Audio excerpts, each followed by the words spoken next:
My daughter wrote those words in her diary, page 47. I found it by accident while cleaning out the guest room she'd been staying in. Mom will die soon. Then we get everything, finally free. I read it 3 times. My hands didn't shake. Something inside me went very still. What she didn't know was that I'd already changed my will 2 weeks earlier, and I wasn't planning on dying anytime soon. I'm glad you're here with me. Please like this video and listen to my story till the end, and let me know which city you're listening from. That way I can see how far my story has traveled. I spent 38 years building a life I was proud of. My name is Diane, and at 67 years old, I thought I understood how the world worked. I thought I understood my own daughter. My husband, Frank, and I raised our only child, Rebecca, in a modest but comfortable home in Knoxville, Tennessee. We weren't wealthy by any stretch, but we were careful. We were deliberate. Frank worked as a civil engineer for the city for 31 years, and I taught 4th grade at the same elementary school for 28. We saved every month, even when it hurt. We invested in mutual funds when our friends were buying boats. We paid off our mortgage 11 years early. When Frank passed away 5 years ago from pancreatic cancer, I inherited everything we'd built together. The house, worth about $485,000 at the time. His pension, which paid me $2,800 a month. Our savings and investments totaling just over $620,000, and a small rental property downtown that brought in $1,400 monthly. It wasn't a fortune, but it was enough for me to live comfortably for the rest of my days, and perhaps leave something meaningful behind. Rebecca had always been a good daughter, or so I thought. She called every Sunday evening right at 7 o'clock, like clockwork. She visited on holidays with her husband Marcus and their 2 children, Tyler, who was 14 then, and Emma, who was 11. We had traditions. Thanksgiving at my house. Christmas Eve dinner with my famous honey-glazed ham. Summer barbecues in my backyard where the kids would catch fireflies in mason jars. I helped them when I could. When Rebecca and Marcus needed a down payment for their first house 12 years ago, I gave them $35,000. When Marcus lost his job during the recession, I covered their mortgage for 6 months. That was $14,400. When Tyler needed braces, I wrote a check for $6,200. When they wanted to send Emma to a private school because she was struggling in public school, I paid the first year's tuition, $18,500. I never kept a running tally. That would have felt petty, transactional. They were my family. You don't keep score with family. At least, that's what I used to believe. The first crack appeared about 3 years ago, though I didn't recognize it for what it was at the time. Rebecca called on a Tuesday afternoon, which was unusual. Her voice was tight, stressed. She and Marcus were in a bind, she said. Marcus had invested in a friend's business venture, and it had gone under. They'd lost $40,000 of their savings. Could I help them out? Just until they got back on their feet? I didn't hesitate. I transferred $40,000 the next day. But something nagged at me. When I mentioned the investment at our next family dinner, asking Marcus what the business had been, he looked confused. "What investment?" he asked. Rebecca jumped in quickly. "The tech startup, remember, honey? The one Kyle was running?" Marcus's face shifted. Recognition, then something else. something that looked almost like surprise. "Oh, right, yeah, that." But the damage was done. I saw the lie in his eyes. Or rather, I saw that he hadn't known what lie to tell until Rebecca fed it to him. I started paying attention, really paying attention. I noticed the way Rebecca's face hardened when I mentioned my volunteer work at the senior center, how I was making new friends, staying active. I noticed the way Marcus steered conversations toward my health, asking about my doctor's appointments, my medications, whether I'd been feeling tired lately. I noticed the casual suggestions. Had I thought about downsizing? This house was so big for one person. Had I considered a retirement community? They had such nice amenities. Had I updated my will since Dad died, just to make sure everything was in order? I told myself I was being paranoid. Rebecca loved me. She was just concerned about her aging mother. That's what good daughters do. But the questions kept coming, and they kept circling back to the same things: my house, my money, my will. Then came the text message that changed everything. It was a Thursday morning in early October. I was sitting in my sunroom, the autumn light warming my face, drinking my second cup of coffee and reading a novel. My phone buzzed on the table beside me. Rebecca's name appeared on the screen. I smiled, expecting a photo of the kids, or maybe a funny meme she'd found. Instead, I read words that made my blood run cold. The message wasn't meant for me. "She's getting worse. Did you see her at dinner last week? She asked about Dad's pension twice. Same question, 10 minutes apart. I'm telling you, Marcus, we need to move faster. If she gives money to that stupid cat shelter or changes the will, we're screwed. Your mother is right.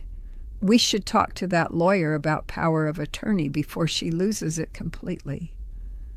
My hands didn't tremble. I read it again and again. She's getting worse. I hadn't asked about Frank's pension twice. I remembered that dinner perfectly. I'd asked once because I'd received a notice about a cost of living adjustment. The second question had been about a different pension entirely, my teacher's retirement fund. But Rebecca had decided I was losing my mind, or she was pretending I was, and she was planning to use that pretense to take control of everything. My coffee sat untouched as I stared at that message. The warmth from the sunroom felt suffocating now. I sat there for nearly an hour, reading those words over and over, trying to find some other interpretation, some way to make them mean something other than what they clearly meant. There was no other interpretation. My daughter was planning to have me declared incompetent. She was going to take everything, and she was going to do it while pretending to be a loving, concerned daughter worried about her poor, confused mother. I should have cried. I should have called her immediately, demanded an explanation. That's what the old Diane would have done, the Diane who trusted her daughter, who believed family meant unconditional love and support. But something had shifted inside me, something cold and clear. I took a deep breath, set down my phone, and walked to my desk. I pulled out a notepad and began to write. That afternoon, I called my attorney, Harold Benson. Harold and Frank had been friends for 30 years. He'd drawn up our original wills, helped us set up the rental property, guided us through the legal maze after Frank's death. "Harold," I said when he answered, "I need to come in, this week if possible. I need to make some changes." "Of course, Diane. Is everything all right?" "Everything is perfectly clear," I replied. Finally, I met with Harold 2 days later. I told him everything. I showed him the text message. I watched his face shift from professional neutrality to something darker. "Diane," he said carefully, "what you're describing sounds like the early stages of elder financial abuse. Combined with the intent to pursue guardianship under false pretenses, this is serious." "I know. What would you like to do?" I'd thought about nothing else for 2 days. I'd barely slept. But my mind was sharp, sharper than it had been in years, as if the betrayal had burned away the fog of complacency. "I want to change my will. Completely. Rebecca and Marcus get nothing. Not the house. Not the investments. Not a single family photograph. I want everything to go into a trust. The income goes to support Tyler and Emma's education until they're 25, managed by you, not their parents. After that, the remainder goes to causes Frank and I cared about: the animal shelter, the library foundation, the scholarship fund at my old school." Harold nodded slowly. "That's well within your rights. But Diane, you should know Rebecca will almost certainly contest this. And if she's already planning to question your competency, then we make sure my competency is beyond question." I'd thought about this too. "I want a full cognitive evaluation this week from a neurologist, not my family doctor. I want it documented, dated, and on record before I sign anything." Harold smiled. It was a sad smile, but there was respect in it. "Frank always said you were the smart one." Frank was right. Over the next 2 weeks, I moved with purpose. I completed a comprehensive neurological evaluation with Dr. Susan Chen at the University of Tennessee Medical Center. The results: no signs of dementia, no cognitive decline, memory and executive function in the normal range for my age. Better than normal, actually. Dr. Chen said I had the mental acuity of someone 10 years younger.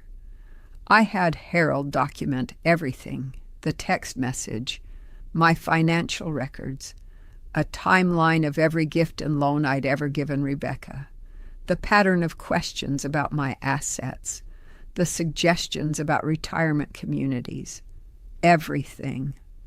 I signed the new will on October 29th, with Harold and 2 of his partners as witnesses. I also signed a healthcare directive and a durable power of attorney, naming Harold as my agent rather than Rebecca. I added a specific clause stating that I was of sound mind and body, that I had been evaluated by a qualified physician, and that any attempt to challenge my competency should be viewed as an attempt at undue influence. Then I went home, poured myself a glass of wine, and waited. Rebecca found out 6 weeks later. I still don't know how. Perhaps she'd been monitoring my accounts somehow. She had helped me set up online banking years ago. Perhaps Marcus had a contact at the county clerk's office. Perhaps she'd simply called Harold's office pretending to be me. However she discovered it, the phone call came on a Sunday evening, right at 7 o'clock, like always. But this time, her voice wasn't warm. "Mom." That single word was sharp enough to cut glass. "We need to talk." "About what, sweetheart?" I kept my tone neutral, pleasant. "About you changing your will behind my back. About cutting me out completely. What is going on with you?" I took a sip of my tea. Let the silence stretch. "I've made some decisions about my estate, yes. I'm not sure why that concerns you. I'm very much alive." "Don't be naive, Mother. Of course it concerns me. I'm your daughter, your only child. Everything you have should come to me eventually. That's how families work." There it was. The entitlement laid bare, not "I'm hurt" or "did I do something wrong," But everything you have should come to me. That's interesting, I said calmly, because I recently received a very enlightening text message, one that wasn't meant for me, something about me getting worse and needing to move faster before I give money to a stupid cat shelter. Silence. Absolute ringing silence. I don't know what you're talking about, Rebecca said finally, but her voice had gone thin. I think you do. I think you and Marcus have been planning to have me declared incompetent so you can take control of my assets. I think you've been laying the groundwork for months, maybe years. The questions about my health, the suggestions about downsizing, the conversations I was apparently too senile to understand. I paused. I understood everything, Rebecca. I just didn't want to believe it. Mom, I'm not finished. My voice was steel now. I've had a full cognitive evaluation. I am of sound mind. I've documented everything. Every financial gift I've ever given you. Every suspicious question you've asked. Every step of your little plan. If you try to challenge my will or pursue guardianship, you will lose. And you will lose publicly. You don't understand. Rebecca's voice had shifted, become pleading. We're struggling. Mom, Marcus's business isn't doing well. We're behind on the mortgage. Tyler wants to go to college in 2 years, and we have nothing saved. We weren't trying to steal from you. We were just planning for the future. Planning for my death, you mean? That's not... Page 47, Rebecca. Another silence. What? When you stayed with me last month while your house was being fumigated, you left your diary in the guest room. Page 47. Mom will die soon. Then we get everything, finally free. I heard her sharp intake of breath. Finally free, I repeated. That's how you think of me? As a burden you're waiting to be freed from? As a bank account that hasn't been emptied yet? Mom, I didn't mean I was having a bad day. We're done here, Rebecca. Don't call me again unless you're ready to apologize. Truly apologize. And don't expect that apology to change anything about my will. That ship has sailed. I ended the call. My hand was steady as I set the phone down. My heart was pounding, but there were no tears. I had cried enough in the weeks before this conversation, in the dark hours when I let myself feel the full weight of what my daughter had become. But I was done crying. I was done being the naive, trusting mother who believed love could only flow in one direction. If I thought that conversation was the end of it, I was wrong. 3 days later, Marcus appeared at my door, alone. I opened it, but didn't invite him in. He stood on my porch in his expensive coat, the one I suspected I'd inadvertently paid for, looking like a man trying very hard to appear reasonable. Diane, he said, using my first name as though we were colleagues rather than family.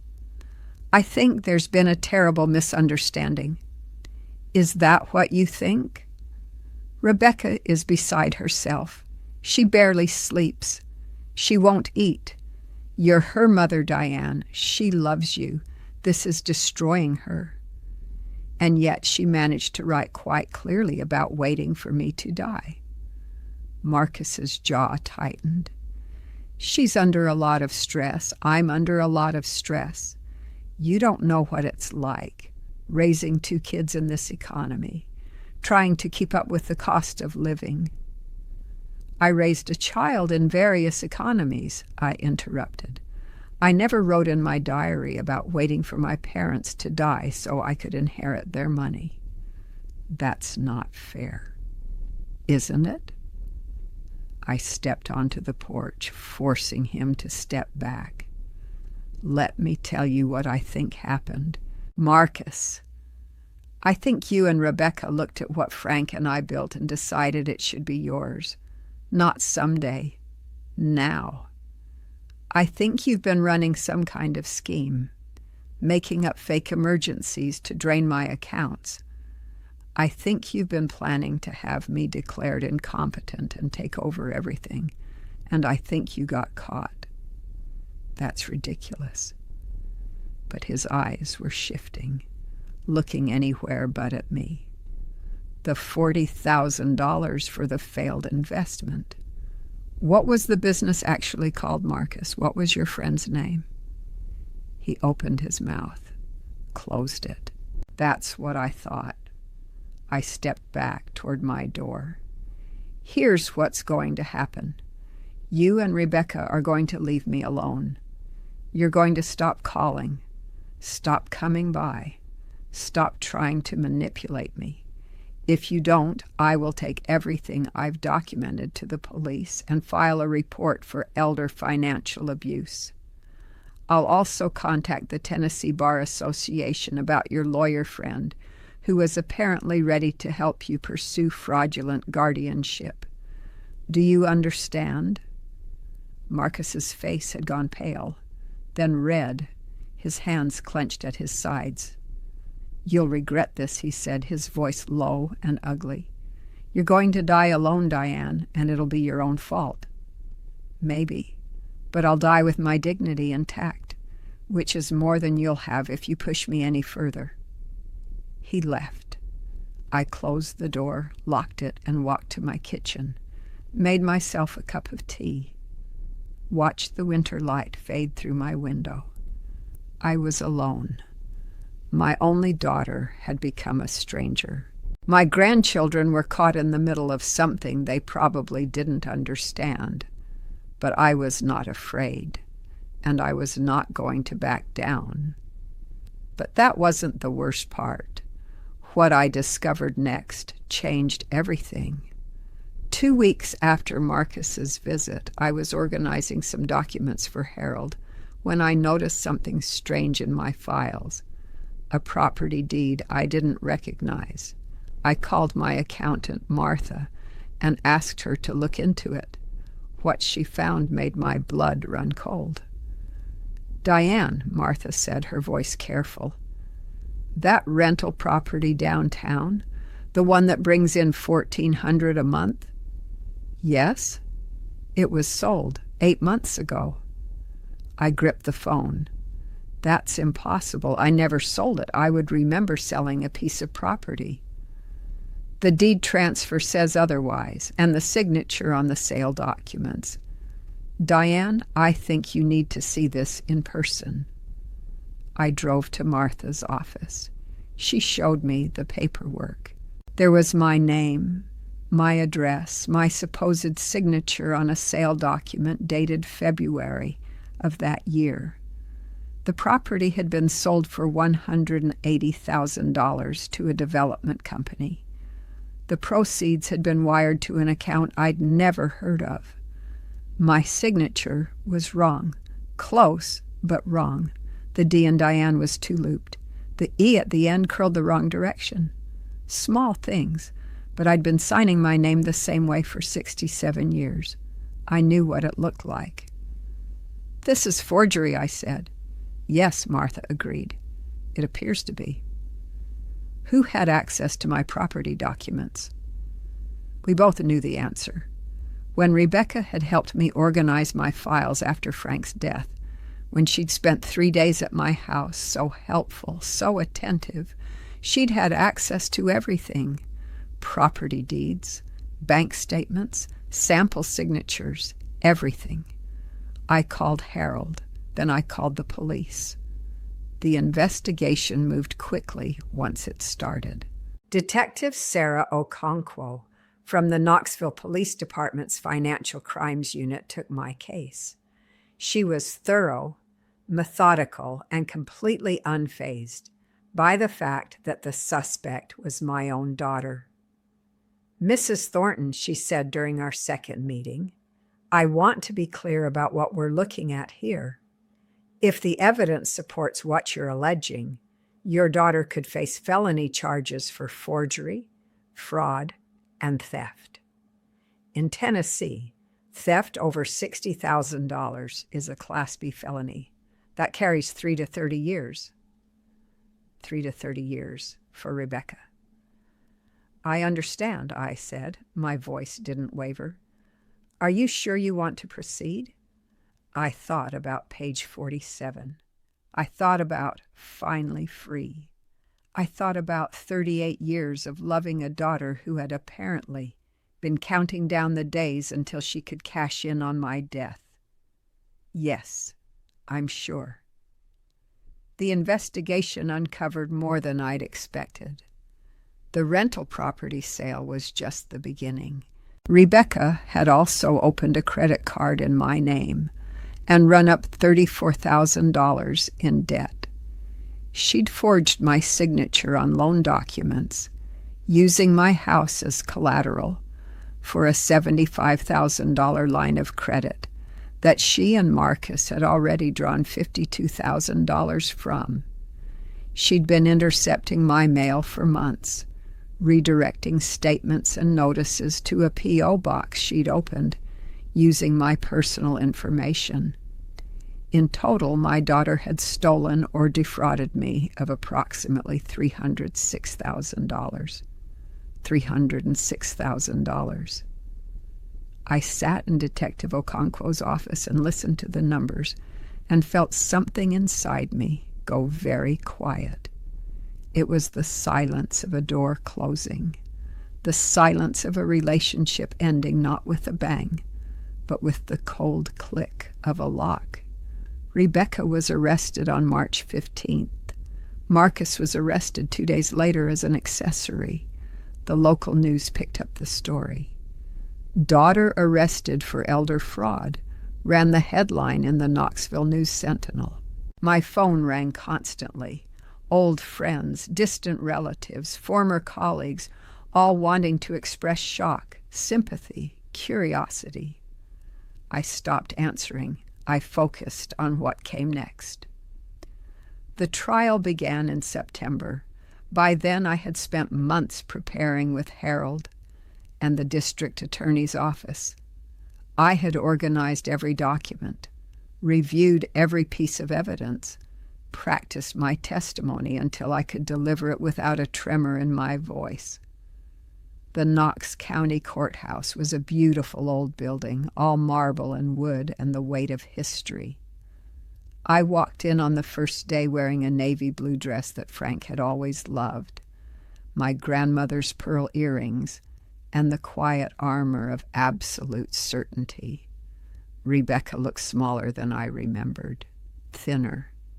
Her hair had gone gray at the temples, and the lines around her eyes had deepened.